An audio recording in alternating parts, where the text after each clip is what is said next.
नमस्कार दोस्तों, कैसे हैं आप सब लोग। स्वागत है हमारे YouTube चैनल में। दोस्तों, आशा करते हैं आप सब लोग बहुत अच्छे होंगे।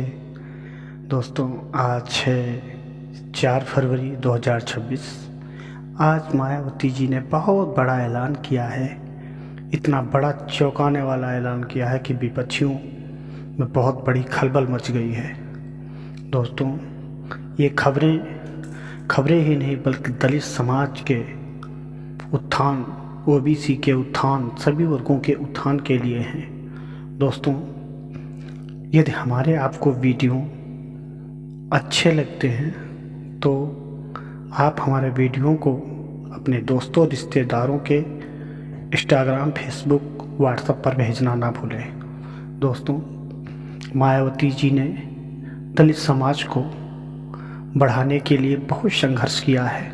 माननीय काशीराम जी के द्वारा जो बसपा पार्टी का निर्माण हुआ उसे आगे बढ़ाने का काम कर रही हैं और डॉक्टर BR अम्बेडकर जी के विचारों को सामने, सभी दलितों के सामने ला रही हैं।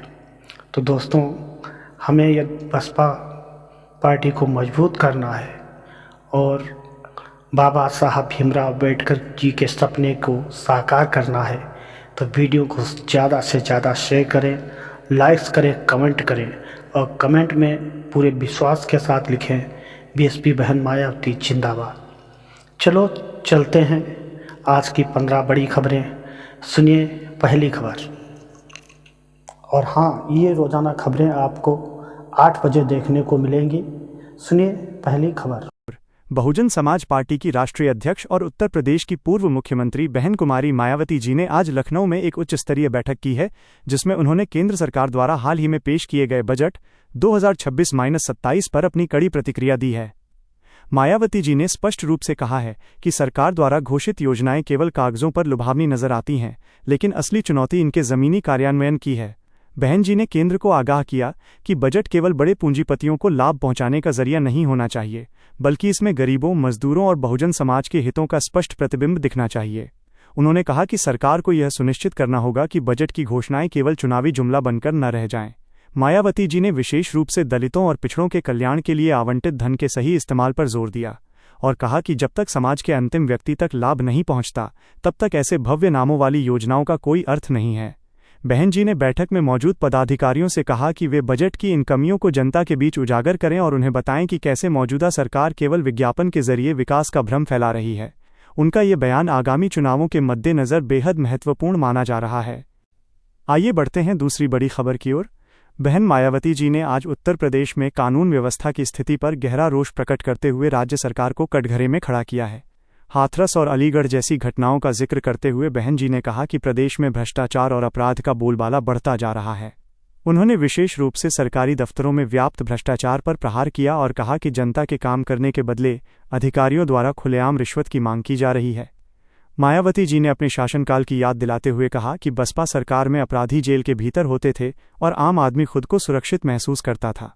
उन्होंने कहा कि आज के समय में बेटियां सुरक्षित नहीं हैं और भ्रष्ट अधिकारियों को सत्ता का संरक्षण प्राप्त है। बहन जी ने मांग की कि सरकार को केवल बयानबाजी छोड़कर अपराधियों के खिलाफ ठोस कार्रवाई करनी चाहिए। उन्होंने कार्यकर्ताओं को निर्देश दिया कि वे पीड़ित परिवारों के साथ खड़े हों और प्रशासन पर दबाव बनाएं कि न्याय में देरी न हो।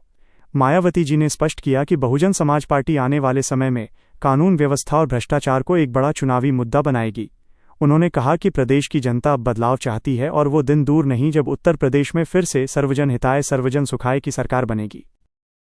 आइए बढ़ते हैं तीसरी बड़ी खबर की ओर। बहन मायावती जी ने आज सोशल मीडिया के माध्यम से उच्च शिक्षण संस्थानों में जातिगत भेदभाव को रोकने के लिए लाए गए नए UGC नियमों पर अपनी महत्वपूर्ण राय साझा की है। मायावती जी ने स्पष्ट रूप से कहा कि विश्वविद्यालयों में दलित और पिछड़े वर्ग के छात्रों के साथ होने वाले अन्याय को रोकना अनिवार्य है, लेकिन साथ ही उन्होंने सरकार को आगाह किया कि कोई भी नया नियम लागू करने से पहले सभी पक्षों को भरोसे में लेना जरूरी होता है। बहन जी ने कहा कि जिस प्रकार से इन नियमों को लेकर सामाजिक तनाव पैदा हो रहा है, उसे व्यापक चर्चा और पारदर्शी प्रक्रिया के जरिए टाला जा सकता था।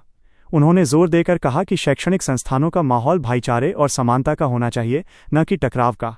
मायावती जी ने यह भी मांग की कि जांच समितियों में सभी वर्गों का उचित प्रतिनिधित्व हो ताकि प्राकृतिक न्याय के सिद्धांतों का पालन हो सके और किसी भी छात्र के साथ अन्याय की गुंजाइश न रहे।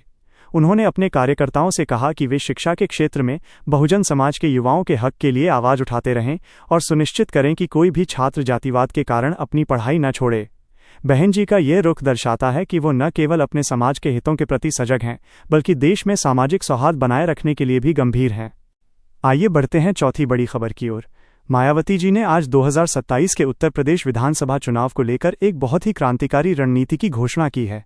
उन्होंने स्पष्ट कर दिया है कि बसपा अब केवल सोशल मीडिया या कागजी प्रचार के भरोसे नहीं रहेगी, बल्कि पार्टी का पूरा फोकस अब गांव-गांव और घर-घर जाकर सीधे संवाद करने पर होगा।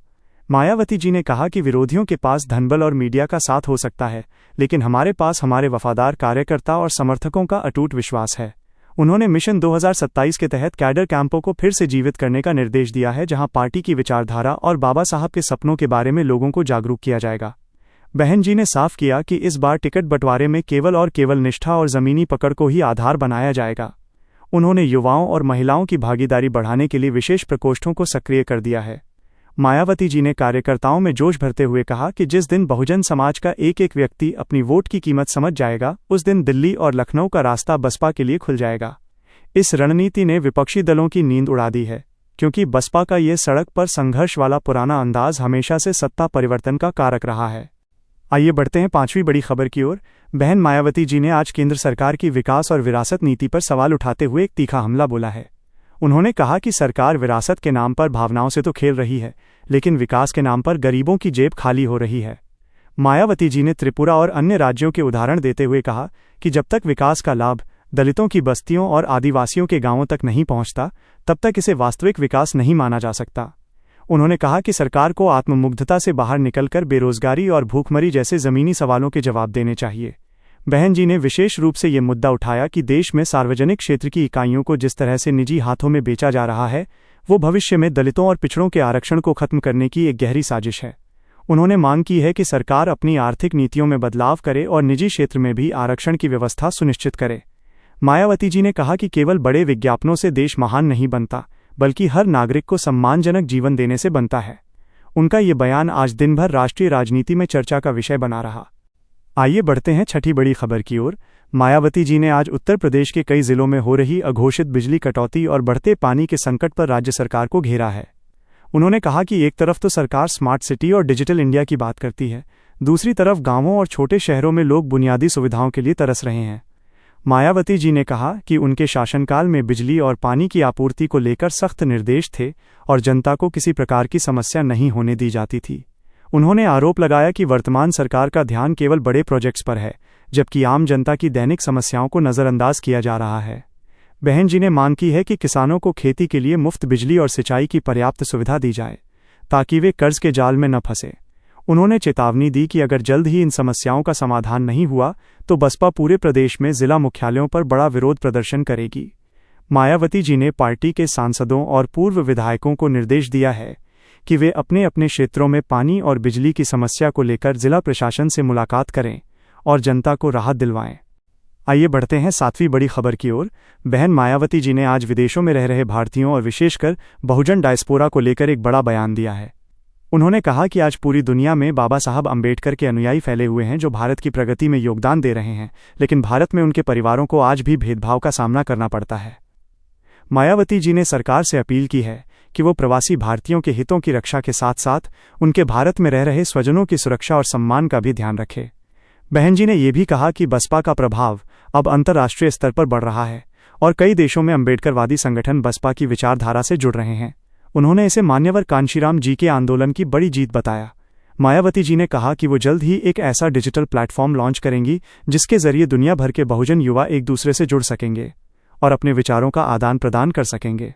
उनका ये विजन बताता है कि मायावती जी अब बसपा को केवल एक क्षेत्रीय या राष्ट्रीय पार्टी तक सीमित नहीं रखना चाहती, बल्कि इसे एक वैश्विक वैचारिक आंदोलन बनाना चाहती हैं। आइए बढ़ते हैं आठवीं बड़ी खबर की ओर। बहन मायावती जी ने आज उत्तर प्रदेश के आगामी पंचायत चुनावों को लेकर एक बहुत ही सख्त और स्पष्ट दिशा निर्देश जारी किया है। उन्होंने लखनऊ में आयोजित एक रणनीतिक बैठक में कहा कि 2026 के ये पंचायत चुनाव केवल स्थानीय चुनाव नहीं है, बल्कि ये 2027 के विधानसभा चुनावों के लिए बसपा की जीत की बुनियाद साबित होंगे। मायावती जी ने जिला अध्यक्षों और कोऑर्डिनेटरों को निर्देश दिया है कि वे उन उम्मीदवारों को प्राथमिकता दें जो जमीन पर जनता के सुख दुख में शामिल रहे हैं। बहन जी ने साफ तौर पर कहा कि विरोधी दल साम दाम दंड भेद का इस्तेमाल करके गांवों में बहुजन समाज को बांटने की कोशिश करेंगे, लेकिन कार्यकर्ताओं को हर गांव में भाईचारा कमेटियों को पुनर्जीवित करना होगा। उन्होंने निर्देश दिया कि प्रत्येक ग्राम पंचायत स्तर पर कम से कम 10 कर्मठ कार्यकर्ताओं की टीम तैयार की जाए जो सीधे पार्टी मुख्यालय से जुड़ी हो। मायावती जी ने यह भी कहा कि इस बार पंचायत चुनावों में बसपा की धमक ये तय कर देगी कि आने वाले समय में उत्तर प्रदेश की सत्ता की चाबी किसके पास होगी। उन्होंने जोर दिया कि जो लोग पार्टी के प्रति निष्ठावान हैं और बाबा साहब के मिशन को समझते हैं, उन्हें ही आगे बढ़ाया जाए। आइए बढ़ते हैं 9वीं बड़ी खबर की ओर। बहन मायावती जी ने आज यूजीसी द्वारा उच्च शिक्षण संस्थानों में जातिगत भेदभाव को रोकने के लिए लाए गए नए इक्विटी नियमों का पुरजोर समर्थन किया है। उन्होंने कहा कि कॉलेजों और विश्वविद्यालयों में दलित, पिछड़े और आदिवासी छात्रों के साथ होने वाला भेदभाव एक कड़वी सच्चाई है जिसे स्वीकार किया जाना चाहिए। मायावती जी ने उन लोगों को आड़े हाथों लिया जो इन नियमों का विरोध कर रहे हैं। उन्होंने कहा कि विरोध करने वालों की मानसिकता जातिवादी है। हालांकि बहन जी ने केंद्र सरकार को एक महत्वपूर्ण सुझाव भी दिया कि ऐसे संवेदनशील नियमों को लागू करने से पहले सभी वर्गों और हितधारकों के साथ व्यापक परामर्श करना चाहिए था, ताकि देश में किसी भी प्रकार का सामाजिक तनाव पैदा न हो। उन्होंने दलित और ओबीसी नेताओं को भी आगाह किया कि वे कुछ स्वार्थी नेताओं के बहकावे में न आएं जो केवल अपनी राजनीति चमकाने के लिए समाज को बांटते हैं। बहन जी ने मांग की है कि इन कमेटियों में समाज के सभी वर्गों का प्रतिनिधित्व सुनिश्चित हो ताकि न्याय की प्रक्रिया पारदर्शी बनी रहे। आइए बढ़ते हैं 10वीं बड़ी खबर की ओर। मायावती जी ने आज राज्यसभा में बसपा के प्रतिनिधित्व को लेकर एक गंभीर चिंता व्यक्त की है और कार्यकर्ताओं को एक नया संकल्प दिलाया है।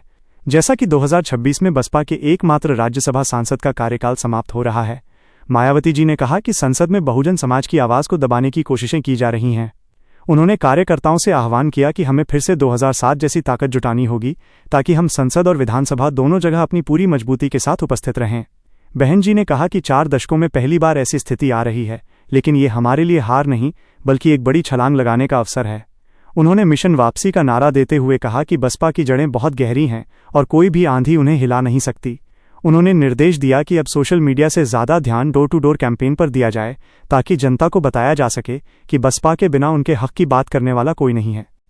आइए बढ़ते हैं 11वीं बड़ी खबर की ओर। बहन मायावती जी ने आज महाराष्ट्र नगर निकाय चुनावों में बसपा के शानदार प्रदर्शन पर खुशी जाहिर करते हुए वहां के कार्यकर्ताओं को बधाई दी है। हाल ही में हुए चुनावों में बसपा ने महाराष्ट्र में लगभग 30 सीटों पर जीत दर्ज की है, जिसे मायावती जी ने एक बदलाव का संकेत बताया है। उन्होंने कहा कि उत्तर प्रदेश के बाहर बसपा का ये बढ़ता जनाधार उन लोगों के लिए करारा जवाब है जो कहते थे कि बसपा अब खत्म हो रही है। मायावती जी ने कहा कि महाराष्ट्र की इस जीत ने साबित कर दिया है कि बाबा साहब के अनुयायी अब जागरूक हो रहे हैं और वे किसी के बहकावे में नहीं आने वाले। उन्होंने इस जीत का श्रेय कार्यकर्ताओं की मेहनत और पार्टी की समावेशी विचारधारा को दिया। बहन जी ने उम्मीद जताई कि महाराष्ट्र की यह लहर जल्द ही पूरे देश में फैलेगी और बसपा फिर से एक राष्ट्रीय विकल्प के रूप में उभरेगी। आइए बढ़ते हैं 12वीं बड़ी खबर की ओर। मायावती जी ने आज मुस्लिम समाज को लेकर एक बहुत ही भावुक और राजनीतिक रूप से महत्वपूर्ण अपील की है।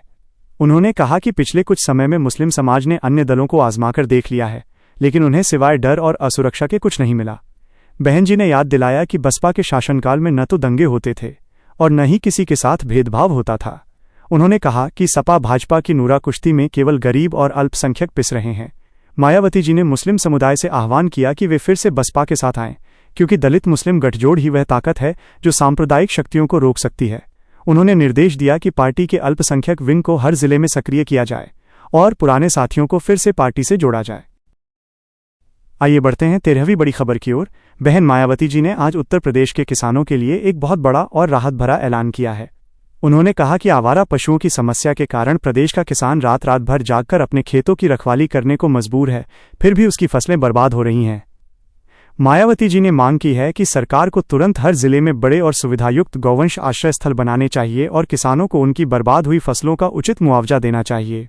बहन जी ने कहा कि उनके शासनकाल में कृषि क्षेत्र को प्राथमिकता दी जाती थी, लेकिन आज का किसान खाद, बीज और बिजली की किल्लत से जूझ रहा है।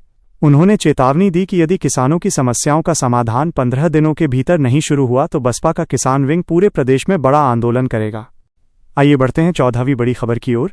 बहन मायावती जी ने आज सोशल मीडिया के बढ़ते प्रभाव और उसमें फैलाई जा रही अफवाहों को लेकर पार्टी कार्यकर्ताओं को सतर्क किया है। उन्होंने कहा कि विरोधी दल बसपा की छवि बिगाड़ने के लिए फेक न्यूज़ और डॉक्टर्ड वीडियो का सहारा ले रहे हैं। मायावती जी ने निर्देश दिया है कि हर जिले में एक समर्पित सोशल मीडिया वॉरियर टीम बनाई जाए जो विरोधियों के झूठ का तथ्यों के साथ जवाब दे सके। बहन जी ने कहा कि हमें तकनीक का इस्तेमाल अपनी विचारधारा को घर घर पहुंचाने के लिए करना है, न कि दूसरों की बुराई करने के लिए। उन्होंने युवाओं से अपील की कि वे बाबा साहब और मान्यवर कांशीराम जी के भाषणों और उनके संघर्षों को डिजिटल माध्यमों से नई पीढ़ी तक पहुंचाएं ताकि उन्हें अपने गौरवशाली इतिहास का पता चल सके। आइए बढ़ते हैं 15वीं और आज की सबसे चौंकाने वाली खबर की ओर, जिसका इंतजार आप सभी को था। बहन मायावती जी ने आज एक ऐसा ऐतिहासिक फैसला लिया है जिसने पूरे देश की राजनीति में हलचल मचा दी है।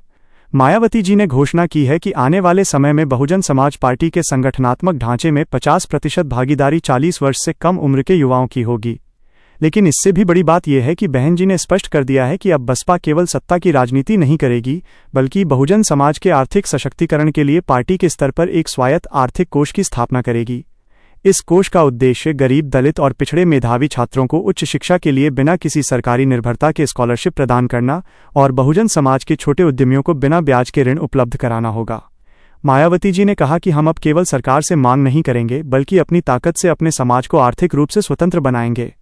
बहन जी का ये आर्थिक आज़ादी का संकल्प बहुजन आंदोलन के इतिहास में एक नया अध्याय माना जा रहा है, क्योंकि ये सीधे तौर पर समाज को आत्मनिर्भर बनाने की दिशा में उठाया गया सबसे बड़ा कदम है। दोस्तों, ये थी आज 4 फरवरी 2026 की 15 बड़ी खबरें। अगर आपको यह जानकारी पसंद आई हो तो बीएसपी बहन मायावती जिंदाबाद कमेंट जरूर करें। क्या आप चाहते हैं कि मैं कल सुबह 8 बजे फिर से इसी तरह की खबरों के साथ हाजिर हूं?